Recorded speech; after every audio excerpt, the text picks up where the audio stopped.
sir po. Check mo lang ngayon sa inbox, sir. Pakibasa lang po sa authentication number. Meron na? Authentication number? Opo, inbox. Meron na. Tignan ko. Text message. Pakibasa lang. Kasi mag-expire yan. Huwag mo ibibigay.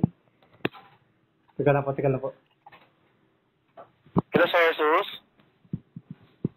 Ay, Authentication. pasensya na po. Hello? Makinig ka, ma'am. Hindi po namin pwede itong i-share. Sorry. Kasi, Makinig ka nga, ma'am. Authentication number. Authenticate. Hindi yan OTP. Diyos ko po, ma'am. hindi po. Nakalagay po dito, do not share with anyone. So, Hindi nyo i-share sa social media kasi naka-indicate po yung bangko namin, ma'am. Okay? So, pasensya na po. We cannot share to you. Sige, walang problema, ma'am. Basta i-try lang po namin na ano lang kayo, ha? Po, pasensya na po. You cannot, we cannot. Mamakina kayo. Okay, ha. Salamat po sa pagtawag. So, we cannot share to you any authentication code. Kasi sa amin lang po yun. Okay?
Yes po. Sir, this is Jay Katagumpay or sa team Katagumpay. Ito isa akong motovlogger or content creator. Good morning. Yes po. Regarding ito sa pinost ni Ronnie Valdres. Yes po, ako po.